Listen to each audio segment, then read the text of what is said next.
ಪ್ರಜ್ವಲ್ ರೇವಣ್ಣ ವಿರುದ್ಧ ಅತ್ಯಾಚಾರ ಪ್ರಕರಣಕ್ಕೆ ಸಂಬಂಧಪಟ್ಟಂತೆ ಪ್ರಜ್ವಲ್ ಎಸ್ಐಟಿ ಕಸ್ಟಡಿ ವಿಚಾರಣೆ ಇಂದು ಅಂತ್ಯವಾಗಲಿದೆ. ಇದಕ್ಕೆ ಸಂಬಂಧಪಟ್ಟಂತೆ ಅಪ್ಡೇಟ್ಸ್ ಬರ್ತಾ ಇದೆ, ನೋಡ್ಕೊಂಡು ಬರೋಣ.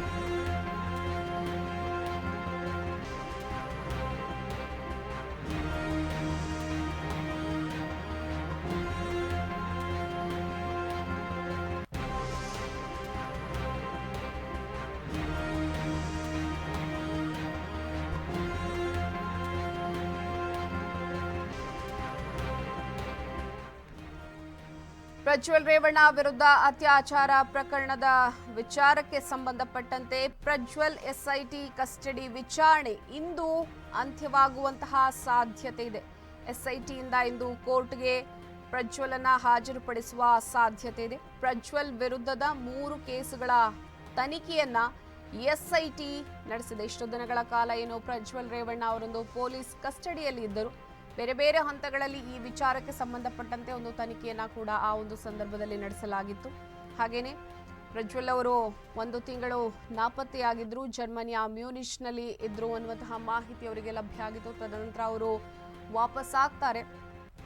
ಬರ್ತಾ ಇದ್ದಾಗೆ ಅವರನ್ನ ಅರೆಸ್ಟ್ ಮಾಡ್ತಾರೆ. ತದನಂತರ ಪೊಲೀಸ್ ಕಸ್ಟಡಿಯಲ್ಲಿ ಇರ್ತಾರೆ. ಪೊಲೀಸ್ ಕಸ್ಟಡಿಯಲ್ಲಿ ಸಾಕಷ್ಟು ಮಾಹಿತಿಯನ್ನ ಕಲೆ ಹಾಕೋದಿಕ್ಕೆ ಪೊಲೀಸರು ಸಕಲ ಪ್ರಯತ್ನಗಳನ್ನು ನಡೆಸಿ ಆ ಒಂದು ಕಾರ್ಯದಲ್ಲಿ ಅವರು ಯಶಸ್ವಿಯಾಗ್ತಾರೆ. ಹಾಗೆಯೇ ಅವ್ರನ್ನ ಕಸ್ಟಡಿಯಲ್ಲಿ ಇಲ್ಲಿಯ ತನಕ ಇರಿಸಿರುವಂತಹದ್ದು ಕೋರ್ಟ್ನ ಸೂಚನೆಯ ಮೇರೆಗೆ.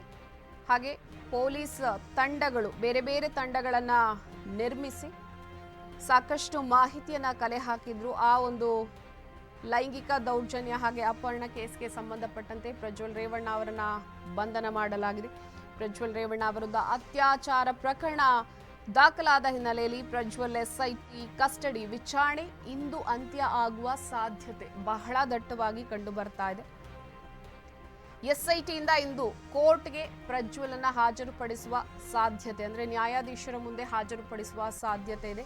ತದನಂತರ ನ್ಯಾಯಾಧೀಶರು ಏನು ಒಂದು ಸೂಚನೆಯನ್ನ ಕೊಡ್ತಾರೆ, ಆ ಸೂಚನೆಯ ಮೇರೆಗೆ ಪೊಲೀಸರು ಪ್ರಜ್ವಲನ್ನ ಏನ್ ಮಾಡ್ತಾರೆ ಅನ್ನುವಂಥದ್ದು ವಿಚಾರವನ್ನ ಕಾದು ನೋಡ್ಬೇಕಾಗತ್ತೆ. ಹಾಗೆ ಪ್ರಜ್ವಲ್ ವಿರುದ್ಧ ಏನು 3 ಕೇಸ್ಗಳು ದಾಖಲಾಗಿತ್ತು, ಎಸ್ಐಟಿ ಆ 3 ಕೇಸ್ಗಳ ವಿಚಾರಕ್ಕೆ ಸಂಬಂಧಪಟ್ಟಂತೆ ಸಾಕಷ್ಟು ಮಾಹಿತಿಯನ್ನ ಕೂಡ ಕಲೆ ಹಾಕಿದ್ದಾರೆ.